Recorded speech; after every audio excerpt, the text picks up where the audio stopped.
There are 1,000 women in Camp Ashraf. Each one represent a mother, a daughter, a sister, a cousin, a friend. But most importantly, for Iran, they are freedom fighters. One of those courageous women is my mother, Sudabe Mohammed Taher, who is in Camp Ashraf right now, on a hunger strike for the 3rd week. Growing up, I never really understood the depth of the situation my mother had to endure. I always felt like I was alone.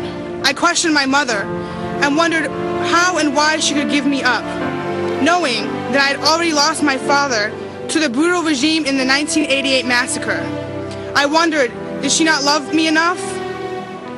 It wasn't until I got older that I realized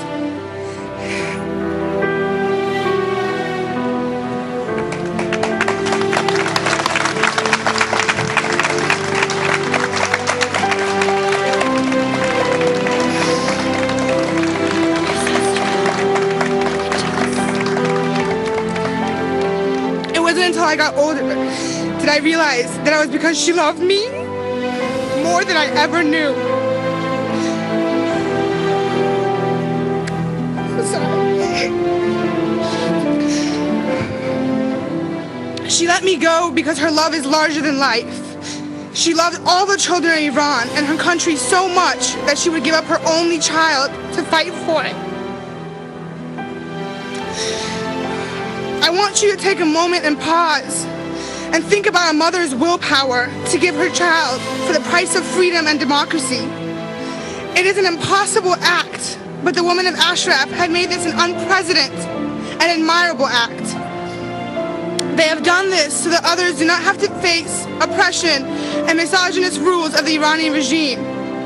They have done this so that no woman in Iran will ever have to face stoning or rape before the night of execution, or fall into the mullah-made network of human trafficking.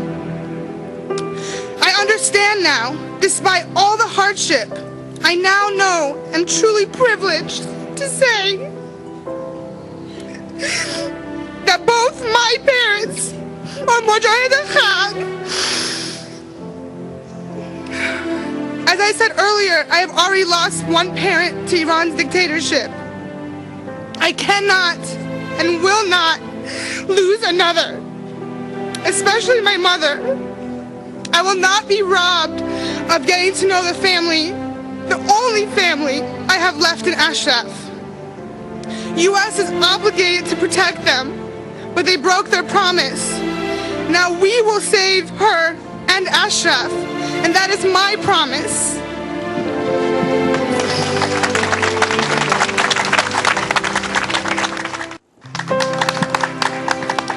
The world has yet to learn of the cruelty our people have endured. Ashraf Rajavi stated this in 1982. Over 2 decades later, the world has yet to learn of the atrocities committed by this regime. On July 6, 1981, Time magazine wrote in an article entitled, "Terror in the Name of God." The Islamic judge who sentenced them, Ayatollah Muhammad Gilani, did not even know who they were.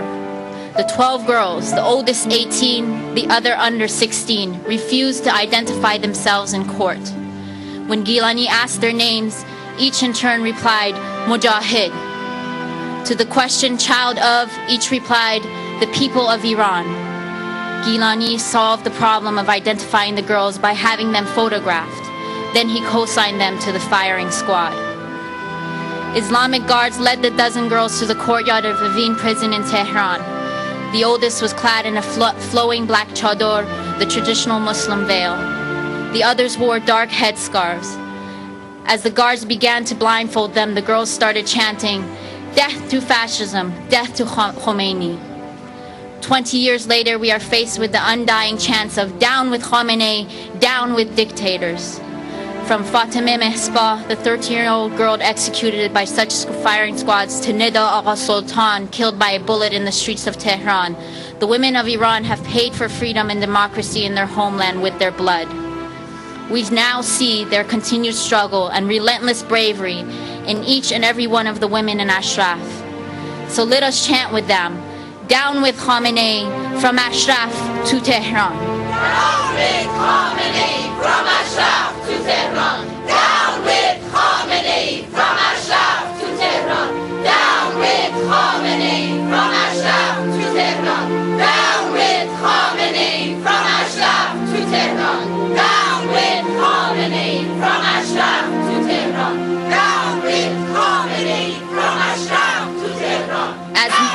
As nidas symbolize the recent uprising in Iran, let us remember Ashraf has been the land of nidas and thousands more.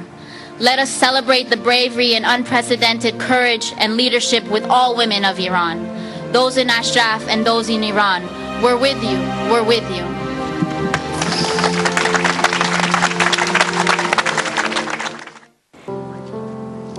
The women of the Iranian resistance are a truly remarkable group.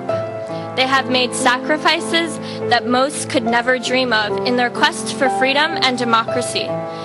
It is a well-documented fact that women face far greater risks in times of war and conflict than their male counterparts, as their bodies become used as weapons of war. The 1,000 women of Ashraf stand strongly and defiantly in the face of this real and prevalent danger on a daily basis. Aside from coping with the physical threats, some of these women had to make the excruciatingly painful decision of saying goodbye to their children, whom they had to send abroad during the onset of the First Gulf War. My mother, Azar Ahmadi, was one such woman. She died tragically in a car accident while at Camp Ashraf 16 years ago.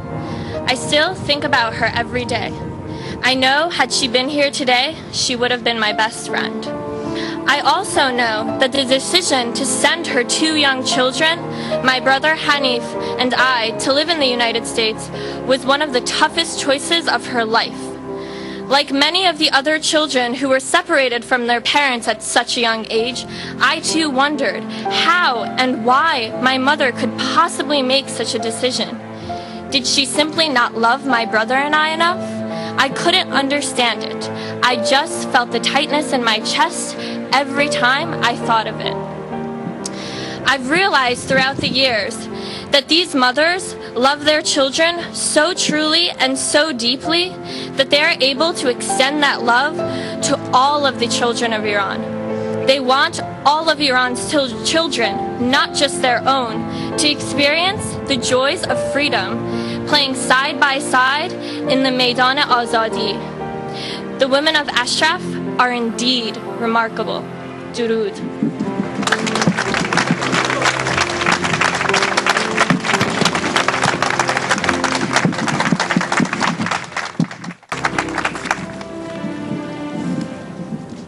During these crucial times where the future of a nation as large as Iran is being changed, there is a color with more color than any other.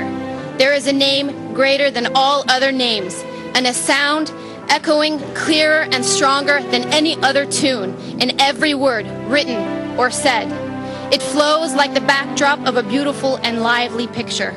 It's no other name than Ashraf, the name of a brave Iranian woman which has turned to the symbol of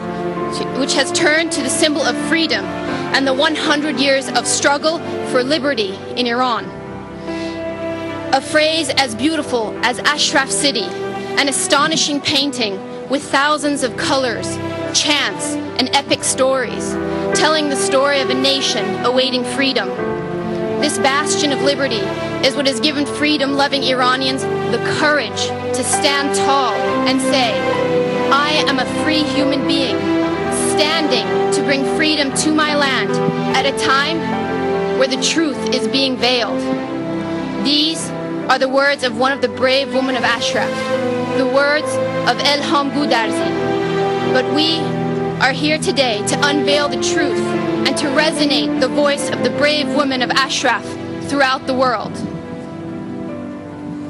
We are here to say to our brave mothers and brave sisters in Ashraf that we are with you every step of the way.